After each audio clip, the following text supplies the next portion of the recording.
Dahil sa patuloy ang pagtaas ng bilang ng mga aksidente sa motorsiklo kada taon, nagpatupad po ang MMDA ng speed limit sa ilang lugar sa Metro Manila.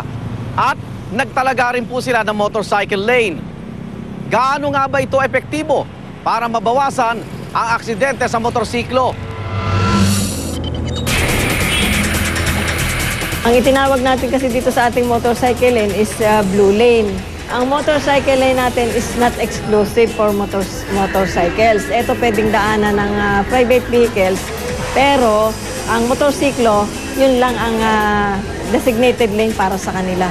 Ang bus kasi dapat first, second lane lang yung city buses. Yung third lane is designated for provincial buses. So kung papasok sila doon sa loob ng motorcycle lane, hinuhuli natin sila kasi hindi sila dapat nandoon sa lugar na yon.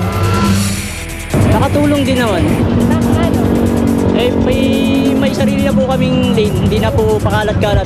Malaking tulong din sa sa mga motorista kasi nabubukod yung natatandaan din ng mga sasakyan na yung linya na yan para talaga sa maliliit yan at iwas disgrasya.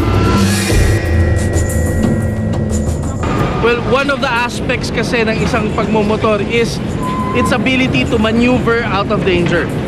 Nung kinulong tayo sa motorcycle lane, the maneuverability of the motorcycle tinanggal. Now, since iisang linya na lang ang pwede niyang daanan, yung planning niya nawala. So kapag mayroong pumasok sa lane yan, he can only do two things. Either to stop before that or to avoid. Pero pagka nag-avoid siya, may tendency na huhulihin naman siya.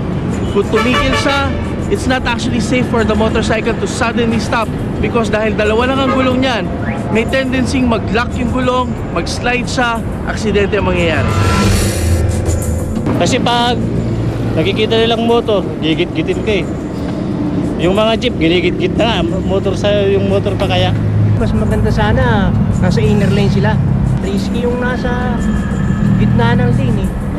Kasi buti sana kung exclusively para sa kanila lang yon. Eh hindi. Eh para silang langaw doon, lalo na pagka hindi sa oras ng gabi. Hindi tayo pinagbabawal na lumabas yan. Paano kung halimbawa pasukan kami ng bus, pasukan kami ng jeep? Maobliga kami na umiwas para sa kaligtasan namin. Ang nangyayari naman, kapag iwas namin na yon, huli naman kami. PUVs, like the buses, the jeeps, and the trucks, hindi dapat pumapasok sa lane dahil ito ay para lang sa private vehicle and motorcycles. Pero ang tanong, nasusunod ba ito? Nakikita ho natin from our background, labas-pasok ho ang jeep at saka ang bus, hindi sila hinuhuli, pero pagka ang motor nakita, huli agad.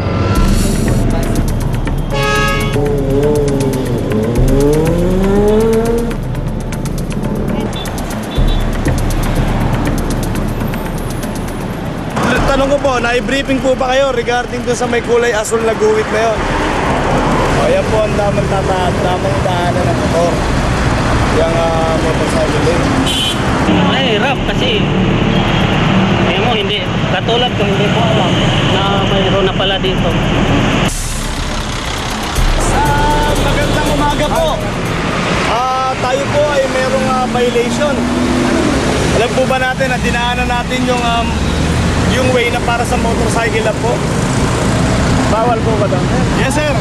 Meron po restricted area na binigay para sa... Talagang ganun eh. We cannot please everybody. Talagang lahat ng ginagawa natin may natutuwa at saka may hindi natutuwa. Pero mas marami yung natutuwa sa ginawa nating motorcycle lane. Actually, parehas lang tayo. Yung mga violators, sinuhuli natin. So kung nag-violate, kung motorsiklo man ang dala mo, kung bus man, kung private vehicle man yung dala mo, basta nag-violate ka, huhulihin natin. Noong 2011 kasi bumaba yung motorcycle accident, 22% ang nabawas sa accident since we implemented the motorcycle lane. Karamihan ng aksidente na kinasasangkutan ng motorsiklo, hindi sa major roads nangyayari. Nasa mas makikipot na daan o narrow roads na tinatawag natin. Ang motorcycle lane, nakikita ko effective yan sa mga major roads. Kailangan magbigay kortesiya, no? Kung hindi naman kailangan, dapat wag gamitin yung lane na yan dahil yan ay para sa mga motorcycle riders.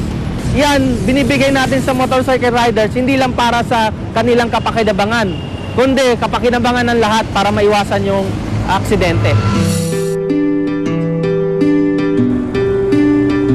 may edukasyon, may kaalaman, magkakaroon ng disiplina yung mga gumagamit sa lansangan. Karamihan ng mga problema nga sa lansangan, yan ang isang number 1 na problema, yung edukasyon.